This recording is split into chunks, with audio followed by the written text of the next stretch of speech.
BTech masters MBBS courses చదవాలనుకునే students T Hub Hyderabad లో వీసర్స్ global education fair and loan mela June 29 entry.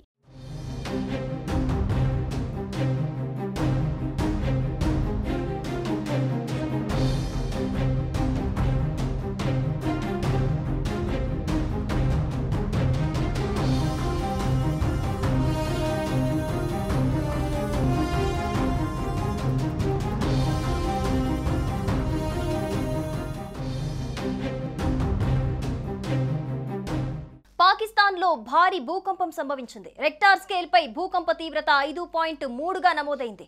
దేశంలోని మధ్య ప్రాంతంలో భూమి తీవ్రంగా కంపించడంతో ప్రజలు నిద్రలోనే ఉలిక్కిపడి ఇళ్ల నుంచి బయటికి పరుగులు తీశారు. ఆదివారం తెల్లవారుజామున 3:54 ప్రాంతంలో భూమి కంపించినట్లు, భూమికి 10 కిలోమీటర్ల లోతులో ప్రకంపనలు వచ్చినట్లు German research centre for geosciences వెల్లడించింది.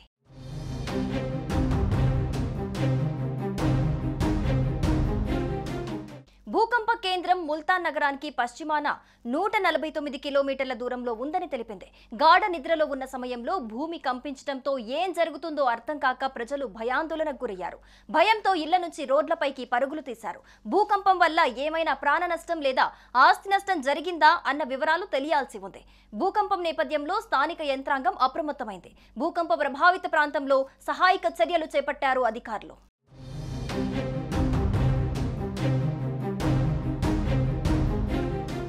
శనివారం పాక్లో 2 సార్లు భూమి కంపించింది. సాయంత్రం 6:53 నుంచి 7 గంటల మధ్య 2 భూకంపాలు వచ్చాయి. తొలుత 4.4 తీవ్రతతో ప్రకంపనలు చోటు చేసుకోగా రెండోసారి 3.2 తీవ్రతతో భూమి కంపించింది. కరాచీలో కూడా భూ ప్రకంపనలు సంభవించాయి. ఇక భారత యురేషియన్ టెక్టోనిక్ ప్లేట్లు కలిసే సరిహద్దు వద్ద పాకిస్తాన్ ఉండటంతో ఆ దేశంలో భూకంపాలు తరచుగా సంభవిస్తుంటాయి. ఈ నెల 1 నుంచి పాకిస్తాన్లో 21 సార్లు భూకంపం రావటం గమనార్హం.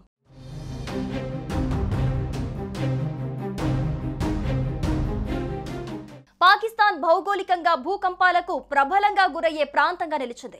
ఇది యూరేషియన్ ఇండియన్ టెక్టోనిక్ ప్లేట్లు కలిసే ప్రదేశం కావడంతో తరచూ ఇలాంటి ప్రకంపనలు చోటు చేసుకుంటాయని భూగర్భ శాస్త్రవేత్తలు చెబుతున్నారు. ముఖ్యంగా బలూచిస్తాన్, ఖైబర్ పఖ్తూన్ఖ్వా రాష్ట్రాలు యురేషియన్ ప్లేట్ పై ఉండగా పంజాబ్, సింధ్ రాష్ట్రాలు ఇండియన్ ప్లేట్ పై ఉన్నాయి. ఈ కారణంగా పాకిస్తాన్ ప్రపంచంలో భూకంపాలు అత్యధికంగా నమోదయ్యే దేశాల్లో ఒకటిగా మారింది.